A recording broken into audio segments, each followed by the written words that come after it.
Hello बच्चों, welcome to the class. तो हाँ, हम जो पढ़ रहे थे तेनाली राम के बारे में पढ़ रहे थे। लेसन नंबर 5 एक मौखिक पाठ है। तो उम्मीद करता हूँ आप लोग ने इसको घर में पढ़ा होगा और आप लोग खैर आफियत से होंगे। चलिए हम आज का सबक पढ़ते हैं।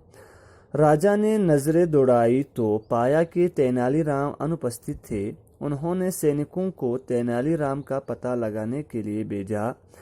अब उस दरबारी को अपनी योजना सफल होते हुए लगने लगी। तो राजा ने जब नजरें दौड़ाया तो देखा कि तेनालीराम राज महल में था ही नहीं। तो उस मंत्री ने सोचा कि हाँ, मैंने जो बातें कहा था राजा को, अब ये क्या होने लगा है, सफल होने लगा है। ठीक है, उन्होंने जो योजना बनाया था कल तेनालीराम के खिलाफ, उनको लगा कि ये सफल होने लगा है। महाराज, अब उस दरबारी को अपनी योजना सफल होते हुए लगने लगी। वह फिर बोला, महाराज, लगता है वह जानबूझकर इस उत्सव में नहीं आए। वे कल किसी से कह रहे थे कि समारोह में आने पर महाराज को उपहार देने के लिए खर्च भी करना पड़ेगा। तो उन्होंने और बात को बढ़ाते हुए कहा कि वो कल किसी से कह रहे थे कि अगर इसमें प्रोग्राम में आए, ठीक है, उत्सव में आए, तो कुछ खर्चा तो करना ही पड़ेगा। यह सुनकर राजा क्रोधित हो गए, परंतु वह फिर भी शांत रहे।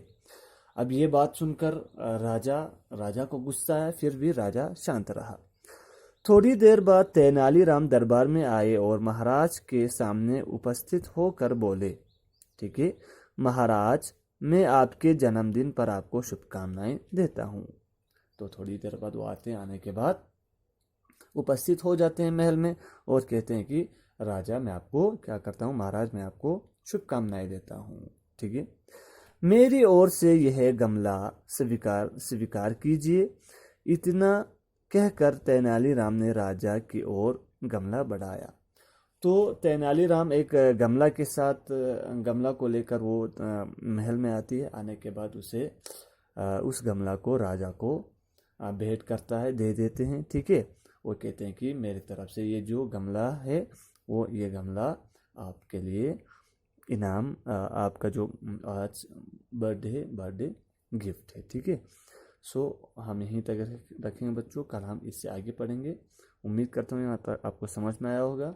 ये जो मौखिक पाठ है, आपका होमवर्क है कि आपको इसको रीडिंग करना है घर में एक बार ठीक से। ठीक है, so stay at home, stay safe, thank you.